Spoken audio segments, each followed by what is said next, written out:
Hello friends, இதுதான் Barbie kitchens. நீங்கள் நிறைய பேர் வீடியோவில் இந்த பார்பியோட கிச்சனை காட்டுங்கன்னு சொன்னீங்களா? அதனால தான் இப்போ உங்களுக்கு கிச்சனை காட்டுறேன். வாங்க சுற்றியும் முற்றியும் பார்க்கலாம். இது பார்பி கை உடஞ்சி போச்சு, அதெல்லாம் கண்டுக்காதீங்க, மாற்றிக்கலாம் புதுசு. அதுக்கப்புறம் இது பார்பியோட அடுப்பு. இது வந்து சிலிண்டர் அட்டாச் ஆச்சு, நல்லா திருப்புற டைப், சூப்பராக இருக்கும். சில்வர் தான். இது வந்து சிலிண்டர் அட்டாச்சு, ஒரிஜினல் கிடையாது, டூப்ளிகேட் தான் பயன்படுறீங்க. இது வந்து இந்த சைடு பார்த்திங்கன்னா வந்து எல்லாமே இருக்குது. இது வந்து வாட்டிக்கா ஆல்மண்ட் என்னன்னு தெரியல, பார்பியோட தான் வந்து சிக்கன் கலரில் இருக்குது. இது என்னன்னு தெரியல. நான் குழம்பு மசாலா எண்ணெய் அந்த மாதிரி யூஸ் பண்ணிக்கிறேன்.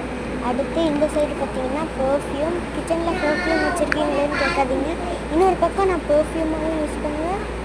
சமைக்கிறதுக்கு ஏதாச்சும் ஒரு மளிகை சாமான் அந்த மாதிரி கூட யூஸ் பண்ணியிருப்பேன், நல்ல குவாலிட்டி. அடுத்தது இந்த பக்கம் பார்த்தீங்கன்னா அது கையில் குத்துற மாதிரி வந்துடுச்சு. கரண்டிங்கன்னா என்னடா இத்தனை கரண்டி இருக்குது, எல்லா செட்டில் இருக்கிற கரண்டியும் சேர்த்து போட்டால் இப்படியா இல்லை ஒரு செட்டுன்னு கேட்காதீங்க. பார்பி செட்டோட தான் வந்துச்சு. இருந்தாலும் நான் தனியாகவும் வாங்கியிருந்தேன் கொஞ்சம் பொருட்கள். இது மொத்தம் கரண்டி, தோசை, அதோட எக்ஸ்ட்ரா ஒன்று வேறு ஒரு கிச்சன் செட்டில் வாங்கியிருந்தேன். இது கூட இருக்குது கத்தி.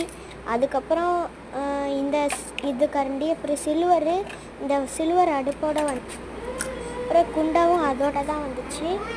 இந்த அடுப்போடு தான் வந்துச்சு. நான் இதை சில்வரில் இருக்கிற எல்லா பொருட்களையும் நான் ஒரே செட்டில் தான் வாங்கியிருந்தேன். மற்றதெல்லாம் பிளாஸ்டிக்லாம் வேறு. இது தட்டு சும்மா. இது வந்து குக்கர் ஓப்பன் பண்ணுற டைப் தான். பாருங்கள், இப்படி தான் ஓப்பன் பண்ணணும். இதுக்குள்ளே என்னென்னமோ பொம்மைங்கெல்லாம் போட்டு வச்சுருக்கேன். இது வந்து பார்பியோட கூட, பார்பி கூட காட்டுங்கன்னு சொல்லியிருந்தீங்க, அதான் பார்பி கூட காட்டுறேன். இது வந்து பார்பி கொண்டு போகலாம். இன்னொரு பேக்கும் இருக்குது, நான் நெக்ஸ்ட் வீடியோவில் காட்டுறேன். இதெல்லாம் சும்மா பிளாக்ஸு, ஆனால் இதை நான் சமைக்கிற காய்கறியாக வச்சுக்கிறேன். வெட்டும்போது இப்படி உடையும்ல, அது சூப்பராக இருக்கும்.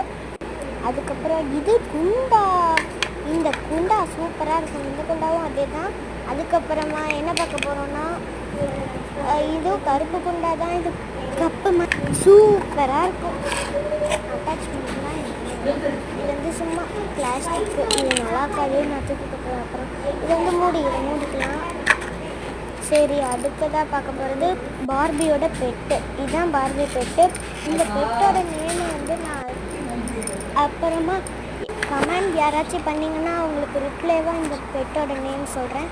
இதோட இந்த பார்பி வீடியோ நெக்ஸ்ட் வீடியோவில் நாங்கள் வந்து பார்பியோட செகண்ட் பார்ட் 2ல் பார்த்திங்கன்னா நம்ம வந்து பார்பியோட ஃபுல் எடிஷன் பார்க்கலாம். ஏன்னா இப்போ ஷார்ட் இங்கே வந்துடுச்சு. சரி, பாய் ஃப்ரெண்ட்ஸ்.